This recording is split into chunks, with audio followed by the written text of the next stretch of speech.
This lesson provides a basic introduction to topics that are considered during bridge engineering. Support for the development of this lesson has been provided by the National Science Foundation through the Ohio University Boat of Knowledge and the Science Classroom program. What happens when bridge engineering goes wrong? Follow this link to watch one instance of a bridge failure. The collapse of the Tacoma Narrows Bridge occurred only months after its opening in 1940. Even more devastating was the Silver Bridge disaster of 1967, with 46 lives lost only weeks before the Christmas season. Are bridge failures just a thing of the past? Unfortunately, the answer is no. More recent failures include the I-35 West Bridge in 2007 and the I-5 Skagit River Bridge in 2013. Failures are never desirable, but through failures, we learn how to design better bridges. Why do you think bridge failures are so insightful? When a design works, we may not always know exactly why it works, but we continue to use the design. When a design fails, the reason for failure becomes evident, which leads us to a better understanding of the physics of bridge designs. Increased understanding leads to incredible achievements like the New River Gorge Bridge and the Malau Viaduct. Bridge engineers must consider 6 factors in developing designs. What do you think these factors are? The first question is always one of function. What's the purpose of the bridge? Is it for vehicles or pedestrians? How many lanes are needed? What kind of bridge should be designed? After function comes the question of materials. What kind of materials should be used to construct the bridge? The answer to this question usually depends on the bridge type and site conditions. A very critical question then comes into play. Safety. Is the bridge structurally sound? Has it been designed for an appropriate factor of safety? Will it cause flooding? Will pedestrians be protected? These questions are all answered during the design phase. Once designs have been drawn up, the cost of the designs must be considered. Costs can be monetary, but impacts to wildlife must also be considered as a cost. Anytime wildlife is harmed or habitats are damaged, the project has incurred both economic and ecological costs. Finally, the question of appearance is also asked. Is the bridge aesthetically pleasing? Will people like it? Does it look safe? Will it fit with the surrounding atmosphere? Of these 6 factors, which do you think is the most important?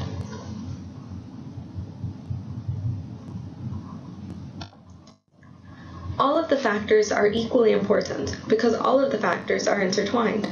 The best design is one that satisfies each of the 6 factors. Let's turn our focus now to the safety aspect of design. What is the key to a successful design? A successful design must be able to adequately transfer loads from the structural members to the piers or abutments, and finally into the foundation and the ground. How do we design for loads? We apply Newton's second law, which states that the net force equals mass times acceleration. But bridges aren't moving, so what happens to our equation? Since there is no motion, acceleration is 0, which means the net force acting on the bridge must sum to 0. This is a statement of static equilibrium. We have 3 equilibrium equations that we apply when designing bridges. The sum of the forces in the x direction equals 0, the sum of the forces in the y direction equals 0, and the sum of the moments about any point equals 0. For each equilibrium equation, we have sign conventions for the direction of the forces or moments. Remember that forces are vectors, so both direction and magnitude need to be accounted for in our equations. In the x direction, positive is to the right. In the y direction, positive is up. And for moments, positive is counterclockwise.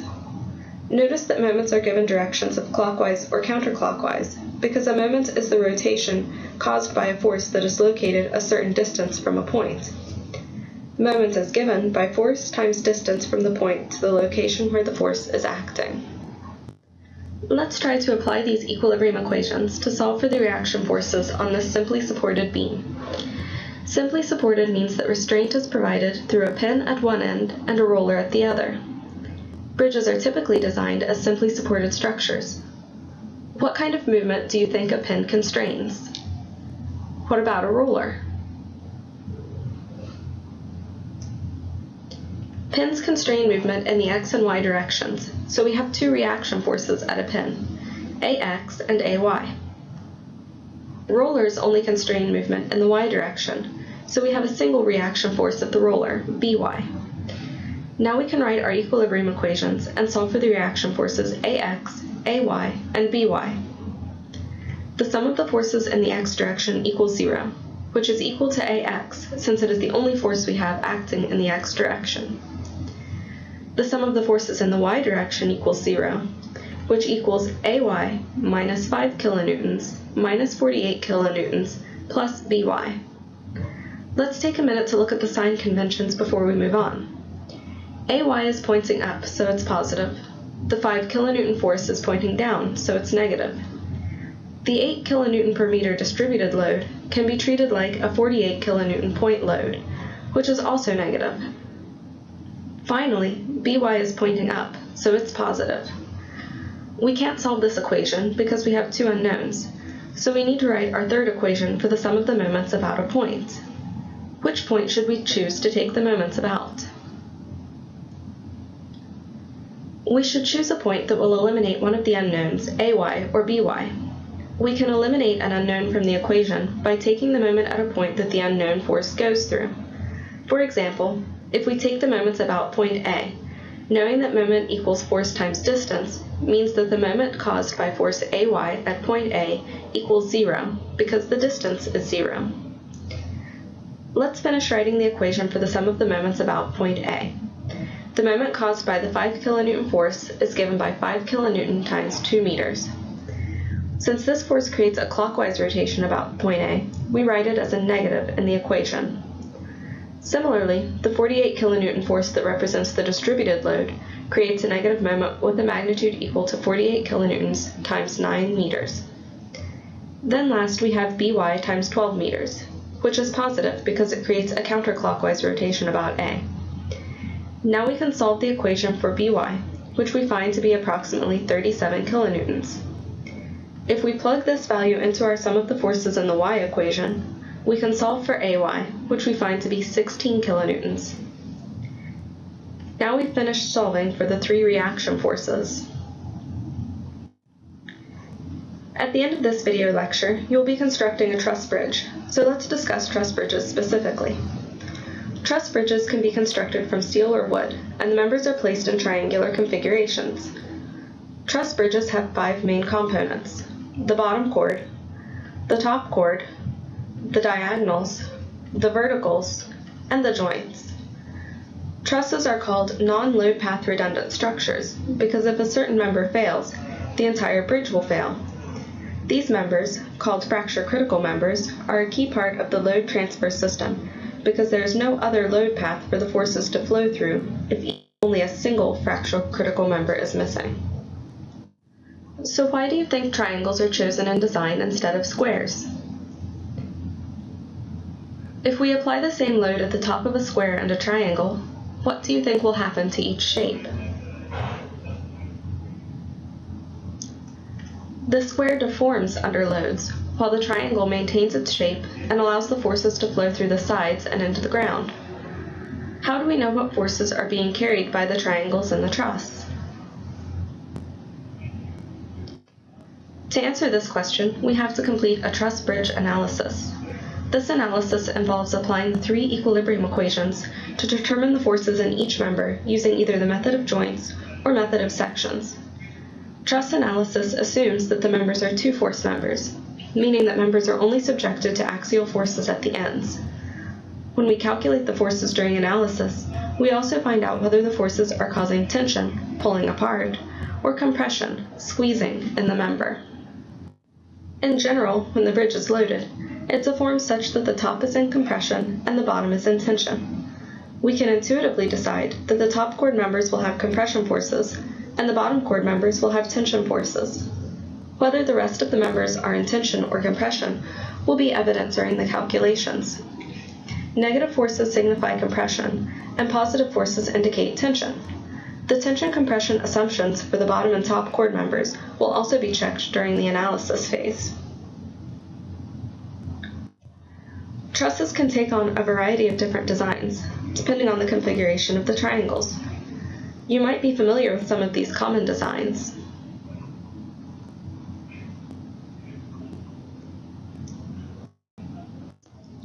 But other less traditional truss designs also exist.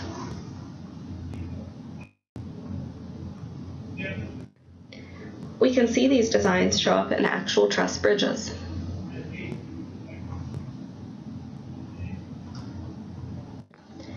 Now you can complete the toothpick bridge activity associated with this lesson.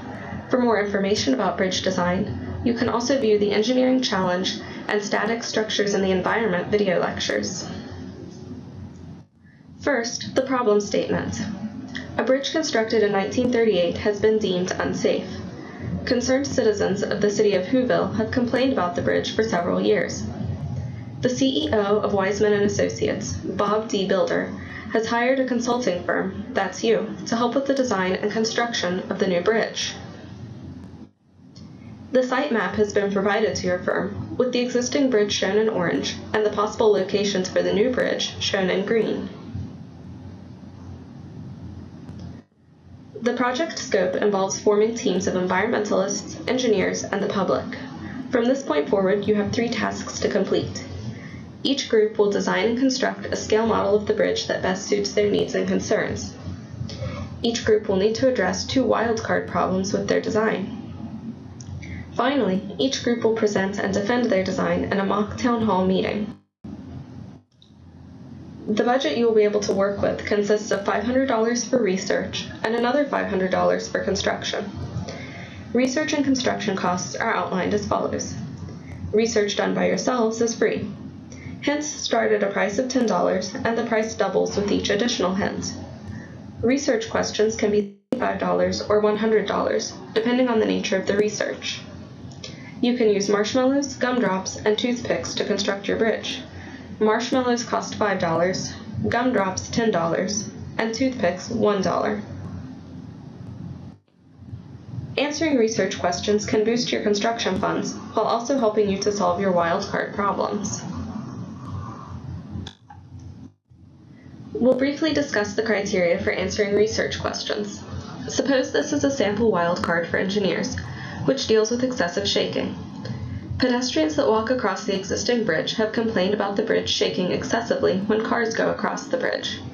Engineers in the past have assured them that the bridge will experience some shaking when loaded, and it's completely normal.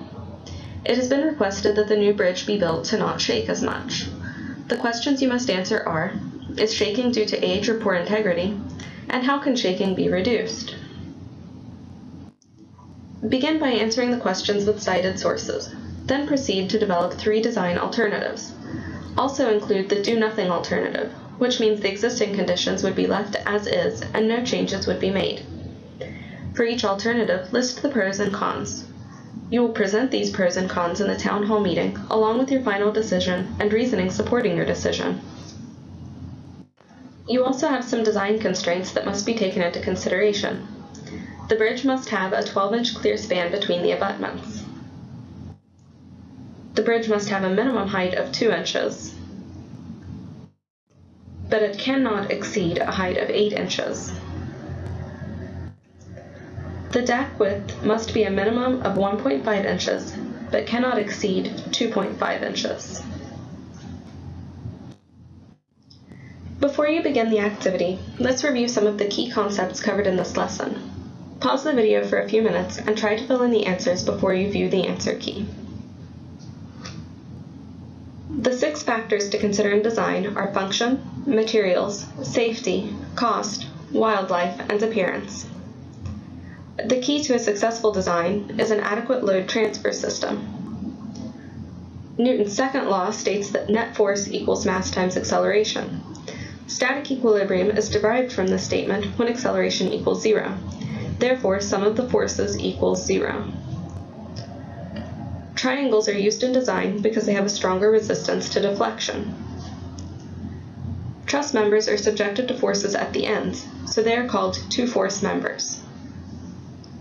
Tension pulls apart, and compression squeezes in.